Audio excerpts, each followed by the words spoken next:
Igor McSpreegor. What's up, Chief? How's life, Mikhail? It used to be so much better around here. These NAR assholes are really throwing a chainsaw into my trading operations. It's a pity. Closed cities and nuclear reactors used to be a great place to trade. Uncle Misha, God bless his soul, if he ever had one, used to trade in Ozersk in the 50s. He actually witnessed the construction of the first Soviet reactor. Get this, a huge ass pit in the ground. Thousands of prisoners and soldiers working their asses off.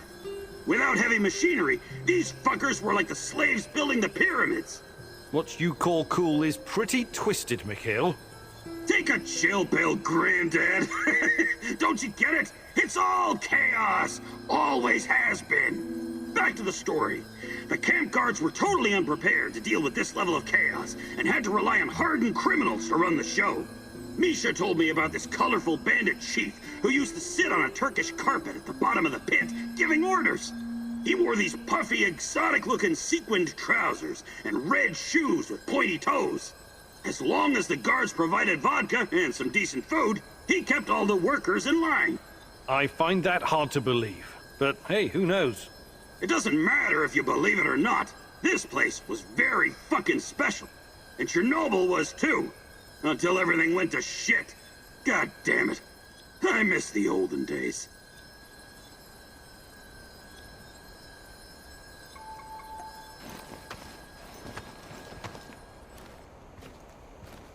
I can hear his voice again, Mousy. He whispers. The Rat King is talking to you. I wouldn't call it talking necessarily. It's more like a feeling of impending doom. Terror. It's always there, rustling about in the shadows. I can feel its gaze upon me, inhuman, infernal, like something from the void. Who is the Rat King? Bet you ask, what is the Rat King? Its mind is beyond the comprehension of us mortals, Mouse. But surely I can do something to help. You are helping, Mousy. Yes, of course you are helping. You are my right hand in the struggle against Rat King's forces. But the final battle will be mine, and mine alone. Why? As the poet said, the best laid plans of mice and men often go to shit. I see. And I'm the mouse in this quote? Why wouldn't you be, Mousy?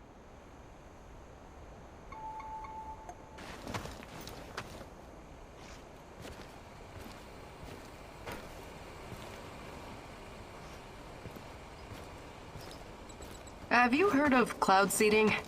I've heard that it's possible. Why?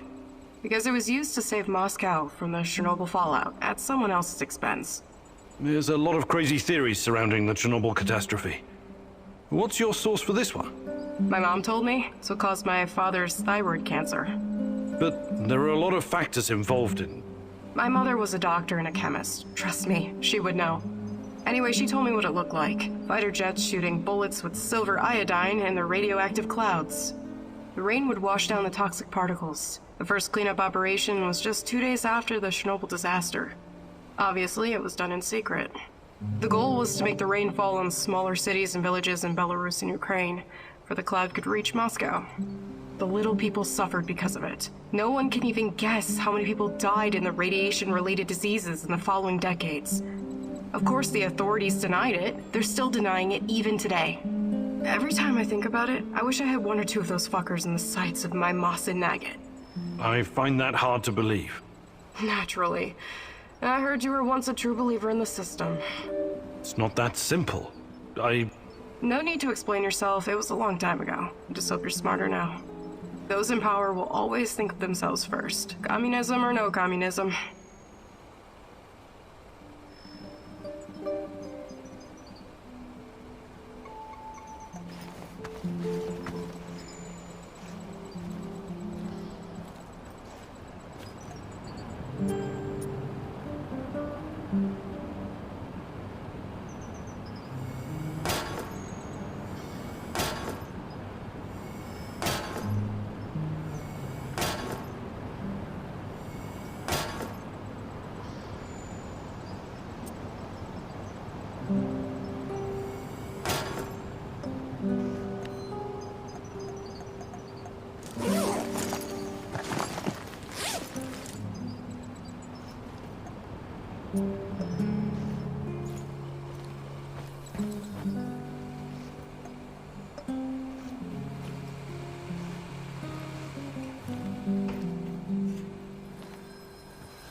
What's up, Igor?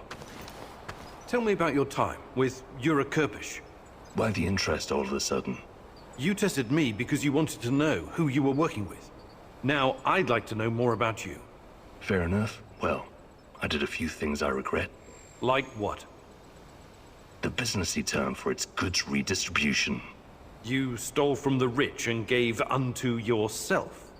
Not myself. We used to have a, guess you would call it a fund. Something like a joint bank account. Everyone had to contribute.